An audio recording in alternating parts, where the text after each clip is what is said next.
Bom dia, boa tarde, boa noite, professor Gleberson Riff, para mais uma aula de sistema urinário. Alguns conceitos são uma revisão, a gente vai falar de conceitos mais básicos, acho que eu sempre digo que é conhecimento popular, e a partir dali a gente vai começar a entrar em detalhes um pouquinho mais complexos, um pouquinho mais técnico, perfeito? Mas a ideia é partir do básico para um conhecimento um pouquinho mais aprofundado do sistema urinário.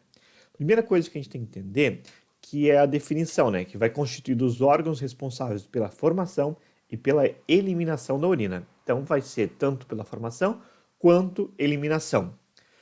As funções, então, a homeostase e a regulação hidroeletro, né, vai ser uma das funções bem importante.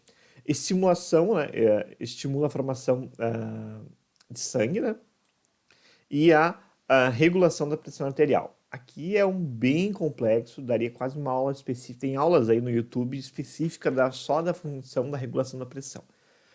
Vou abordar por cima, não vou entrar muito aprofundado, mas isso aqui é um assunto bem importante e bem complexo. A composição. Então, tu vai ter os rins, ureteres, bexiga e uretra. Rins, ureteres, bexiga e a uretra, aqui no exemplo masculino. O sistema urinário, a sua função básica, principal, é filtrar e eliminar substâncias indesejáveis ao nosso organismo. Né? Os órgãos componentes, como já foi falado, rins, ureteres, bexiga urinária e a própria uretra. O conceito, então. Urina é formada pelo excesso de líquidos e sais que, ao ser eliminado, contribui para a homeostase. Homeostase consiste no equilíbrio interno constante de concentração de substâncias como água, sódio, potássio, cálcio, hidrogênio e resíduos metabólicos como ureia e creatinina. A homeostase é mantida por vários sistemas e órgãos. O sistema urinário é um dos sistemas que contribui para a homeostase. O sistema digestório, então, vai fornecer nutrientes e elimina resíduos. O sistema respiratório fornece oxigênio e elimina gás carbônico e água. E a pele vai eliminar o suor como água, né? E sais, amônia e ureia. A excreção de produtos de degradação. Então, o principal órgão excretor do corpo de substâncias metabólicas, ureia, creatinina, sulfatos, fosfatos e ácido úrico, vai ser a urina. A regulação da excreção de eletrólitos, a regulação da quantidade de sódio excretada depende da aldosterona. 99% do sódio na água filtrada são reabsorvidos. Isso aqui é bem interessante, né? O processo de reabsorção, a gente mais reabsorve do que elimina, né? Mas é bem importante manter o equilíbrio, né? A excreção do potássio, né? Os rins excretam mais de 90% dos potássios sendo por dia pela ação da aldosterona. Vamos falar dela depois. Ali a depuração plasmática, a depuração de uma substância, é definida como a quantidade de sangue ou plasma, a quantidade liberada dessa substância por uma unidade de tempo, através da filtração renal. O teste de depuração da creatinina é realizado por mediação da creatinina e outras substâncias, amostra na urina colhida em tempo estabelecido também em uma amostra de sangue colhida no período de colheita, né, da amostra de urina. Refere-se à capacidade dos rins de depurar os solutos do plasma. Os rins, então, são esses purificadores do sangue. Então, é um órgão que produz a urina, é o nosso principal órgão. Possuímos dois rins, né, de cor vermelho escuro, de formato de feijão, medindo aproximadamente 10 centímetros de comprimento. Estão situados na cavidade abdominal, né, ao lado da coluna vertebral, e possui duas margens, uma côncava e uma convexa. O rim, então, é um órgão par localizado na coluna sobre o músculo psoas. Quem é da radiologia, a gente bate muito lá no que tu visualiza a sombra do músculo psoas, depois que vai se juntar com ele, formando o ilho psoas. Tem uma forma de feijão, a coloração marrom avermelhada, mede aproximadamente de 12 a 13 centímetros de comprimento, 5 centímetros de largura, de espessura em torno de 130 a 150 gramas. O sistema urinário, então, tu vai se estender de L1 a L4, né? Vai ter o pedículo renal, veia, artéria que é o pedículo que vai até a parte que está entrando no rim aqui. A face anterior e posterior, o bordo medial, extremidade e a camada. A margem côncava é a entrada da artéria renal, que leva o sangue do rim oxigenado. Sai a veia renal, que retira o sangue oxigenado do rim, levando para a cava inferior. Também sai ureter. Ureter é a estrutura do túbulo muscular, medindo aproximadamente cerca de 25 centímetros, conecta o rim à bexiga. Em relações anatômicas, situa-se posteriormente aos vasos renais, anteriormente ao músculo psoas e à artéria ilíaca, comum na pelve. O direito faz com que a segunda porção do duodeno, né, cruza-se na raiz do mesentérico, os vasos gonadais. O esquerdo faz relação com os vasos gonadais e o sigmoide. Então, aqui está a imagenzinha mostrando os ureteros. Ureteros são dois tubos musculares compridos finos. A função é só coletar, né, essa urina e transportá-la até a bexiga urinária. A bexiga é um órgão muscular oco, formato variável na pelve, quanto vazia e no abdômen quando cheia. Pode conter de 600 a 800 milímetros de urina, né? E aí tu vai ter 4 faces, uma anterior, né, 2 laterais e uma posterior, que é o fundo ou base. A bexiga urinária é uma bolsa muscular onde desemboca os ureteres, né? Então ela tem essa função. Localiza-se na cavidade pélvica, a função é armazenar a urina. Tá aqui a foto a imagem da bexiga. O sistema urinário, então, o superior vai ter o intestino delgado, o sigmoide e o útero, no caso aqui da mulher. Inferior às vesículas seminais, os ductos diferentes. Então, depende essa relação anatômica. O mecanismo de micção. Então, quando a bexiga estiver cheia, ativa, ela vai ativar o reflexo espinal, né, que determina a contração do músculo das paredes da bexiga, resultando na micção. Os impulsos do encéfalo podem facilitar ou inibir o esvaziamento, né, da bexiga. Com treinamento, pode ocorrer sob controle voluntário. O fluxo da urina, então tu vai dar da cápsula de Bowman, que vai fazer a filtração, o túbulo contorcido proximal, o segmento reto do túbulo proximal descendente da alça de Henle, alça de Henle e alça longa, né, a alça reta do túbulo distal ascendente, o túbulo contorcido distal, os ductos coletores, as pirâmides renais e os cálices menores. A uretra, então, o túbulo físico-muscular, né, que vai ter a ideia sempre de passagem da urina. O que a gente tem aqui? Na masculina, então, ela mede em torno de 20 centímetros e é dividida em 3 pares. A prostática, então, 3 centímetros, é mais dilatada e atravessa a próstata. Então, a próstata vai estar revestida. Isso é um sinônimo lá de patologias prostáticas, é a diminuição do jato, né? A membranácea, de 2 a 3 centímetros, ela é curta e estreita, que rompe mais fácil, atravessa o diafragma e o urogenital. E a esponjosa, que vai estar atravessando o pênis. Então, tu tem aqui, ó, a vesícula seminal, a próstata, então tem a vesícula prostática, e a vesícula e o ureter, a uretra prostática, membranosa. Então tá todo o formatinho dela aqui. Perfeito. Então, a próstata, aqui ela tá com, vamos dizer, com uma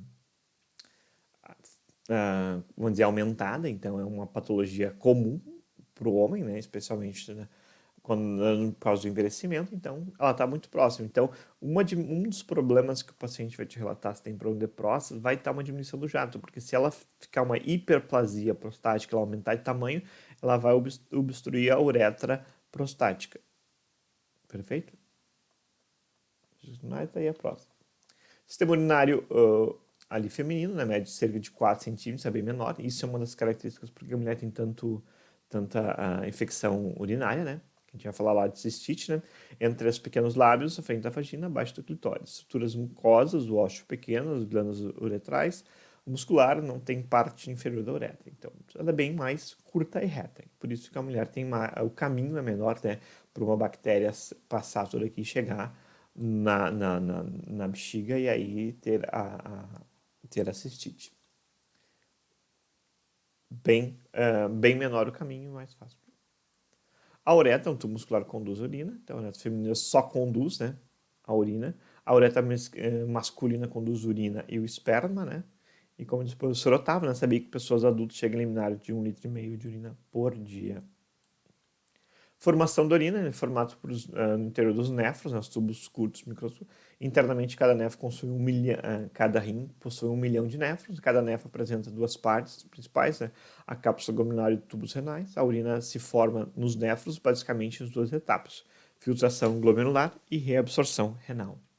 O sistema urinário, então, a unidade funcional do rim é o néfron. Aqui é uma coisa bem interessante, né? Assim como a gente tem lá no pulmão os alvéolos como unidade funcional, aqui a unidade funcional do sistema urinário é o néfron, formado por urina. Cada néfron é formado por duas partes, os glomérulos e os túbulos.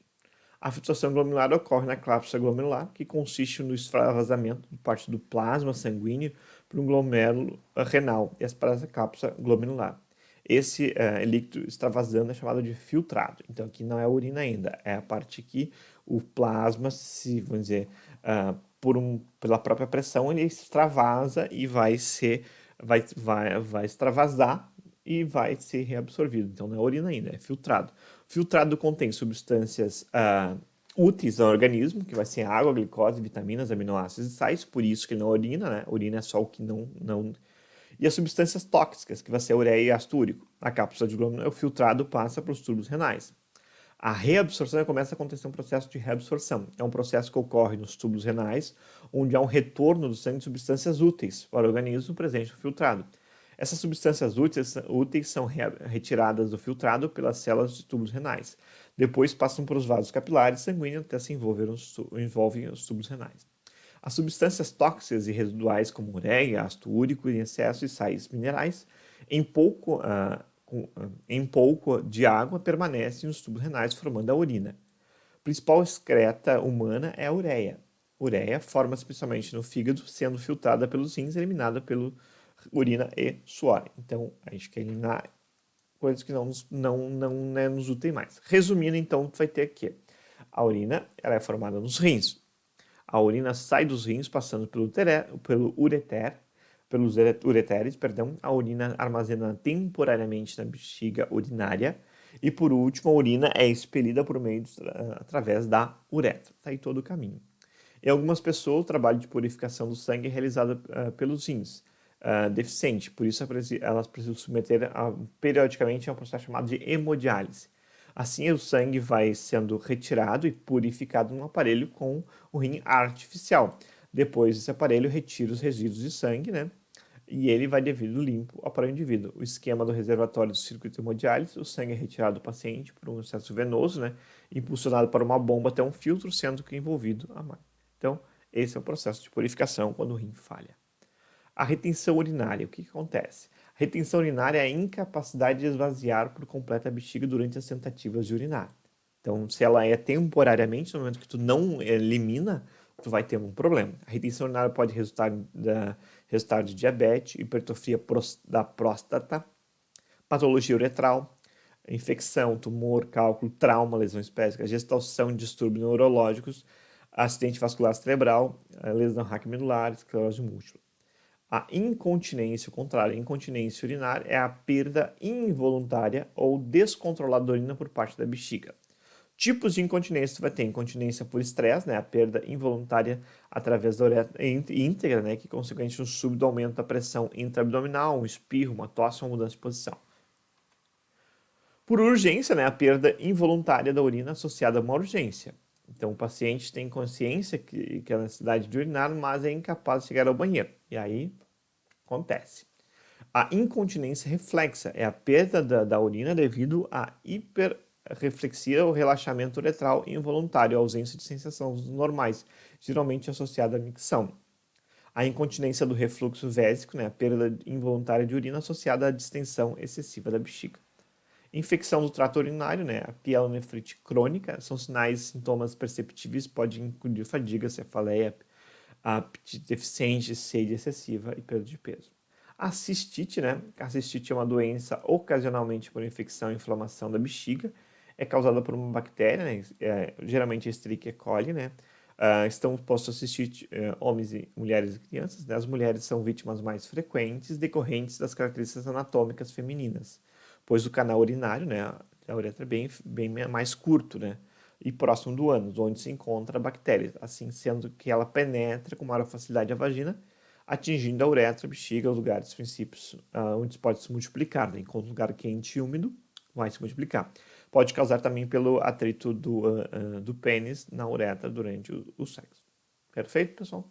Ó, a cistite, então, o caminho é muito melhor, muito pequeno, vai chegar até o tratamento da cistite é feito à base de um antibiótico. Algumas medidas podem ser tomadas para evitar a cistite, como beber água, muita água, urinar com frequência, evitar roupas íntimas muito justas, intensificar cuidados de higiene pessoal. Aí a gente vai ter alguns termos ali. Hematúria. Hematúria não é propriamente a doença, mas sim uma manifestação que pode ser várias origens. Caracterizada pela cor avermelhada na urina, sendo a maior parte dos casos devido à presença de sangue. Então tem presença de sangue na urina. Hiperplasia prostática benigna. Eu falei, é uma doença pelo aumento da próstata, levando ao bloqueio da uretra. Esse bloqueio pode ser parcial em casos graves total. Esse bloqueio torna-se difícil a micção, podendo levar a problemas de infecção da uretra.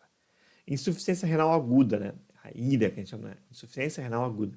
É causa por uma agressão repetida ao rim. Por falta de sangue, opressão, irá obstrução aguda da via urinária. Pode estar associada à presença de problemas circulatórios, problemas de controle de pressão glomerular. A principal característica é a total ou parcial ausência de urina, que a gente vai chamar de anúria. O paciente anúrico é o que não urina. Litíase ou cálculo urinário, né? É um problema renal provocado pelo acúmulo de resíduos formando pequenas pedras, a litíase. Essas pedras podem tornar proporções tais que têm que ser removidas cirurgicamente. Normalmente, essas pedras são expelidas, podendo provocar cólicas dolorosas ao passarem pelos ureteres. Perfeito, pessoal. Até a próxima aula. Forte abraço. Tchau, tchau.